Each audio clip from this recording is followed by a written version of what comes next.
पहाड़ों में ये कॉमन नोन बात है, अगर कोई इंसान स्नो स्टॉर्म के चलते फंस जाए तो उसे अपने घर में पनाह दे देते हैं। लेकिन इस स्टोरी में मैं किसी की मदद नहीं कर रहा था, बल्कि मैं एक घर से मदद ले रहा था। एक वीकेंड को मैं हंटिंग के लिए निकला था। वो एक सनी हॉट दिन था, लेकिन शाम होते ही काले बादलों ने रुक लिया।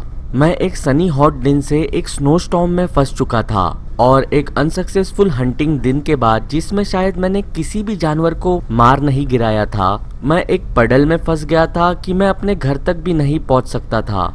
इस स्नो स्टॉर्म को देखकर मुझे पता चल गया था कि मुझे किसी के घर में रहने के लिए मदद मांगनी होगी। मुझे एक कैबिन दिखा जो झाड़ियों के सर्कल के बीच में था। उस घर की लाइट्स ऑफ थी, लेकिन मुझे मदद तो मांगनी थी, तो मैंने उस घर के दरवाजे पर नॉक किया।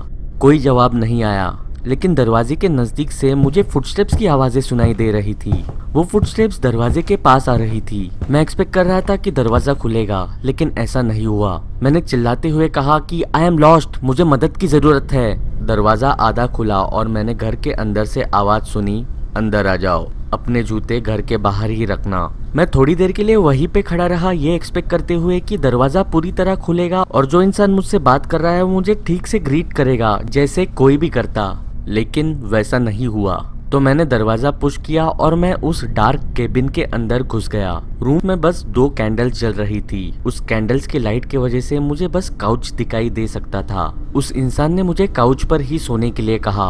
अगर उस इंसान की बात करूं जिसने मुझसे बात की थी, उसकी बस मुझे रूम के कोने में परछाई ही दिखाई दे रही थी। वो 2 कैंडल्स की लाइट रूम के कॉर्नर तक नहीं पहुंच रही थी। मैंने अपनी गन फ्लोर पे रखी और उस काउच पे बैठ गया। मैंने उस इंसान को थैंक यू कहा उसके घर में मुझे पनाह देने के लिए। उसने कुछ भी नहीं कहा। वैसे देखा जाए तो उसका बिहेवियर इतना भी खराब नहीं था, क्योंकि पहाड़ों पे शायद से इंसान वियर्ड ही रहते होंगे, ऐसा मैंने सोचा। और मैंने सोचा कि अगर वो कॉन्वर्सेशन नहीं करना चाहता है तो मैं अभी सोने के लिए जाता हूँ। मैंने अपनी आंखें बंद कर ली, लेकिन मैं सो नहीं रहा था। मैं आंख बंद करके इस बात का वेट कर रहा था कि उसकी फुटस्टेप्स वहां से निकलने की सुनाई दे, लेकिन मुझे उसके फुटस्टेप्स की आवाज वहां से निकलती हुई नहीं सुनाई दी। मैंने अपनी आंखें खोली और देखा वो परछाई अभी भी वहीं पर है जहाँ पे पहले थी। मैंने उससे कहा, हाँ मैं ठीक हूँ, मैं अभी सोने वाला हूँ, थैंक यू। कोई भी जवाब नहीं आया। मैं अभी लेफ्ट साइड में टर्न होके सोया ताकि मैं टेम्प्ट ना हूँ आंखें खोलकर ये देखने के लिए कि वो इंसान वहां से गया या नहीं। कुछ समय बीत गया, लेकिन वहां से निकलने की उसके फुटस्टेप्स की आवाज मुझे अब तक नहीं आई थी।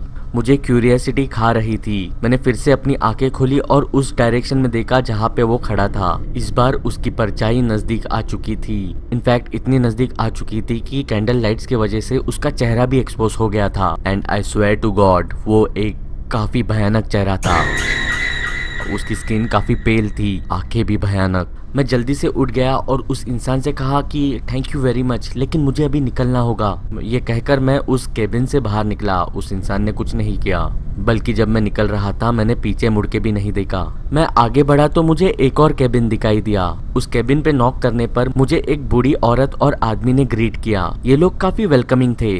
उन्होंने मुझे गर्म चाय भी दी। मैंने उन्हें अपनी कहानी बताई जो अभी मेरे साथ उस केबिन में घटी थी। उन दोनों ने भी एक दूसरे की तरफ कंफ्यूज एक्सप्रेशन के साथ देखा।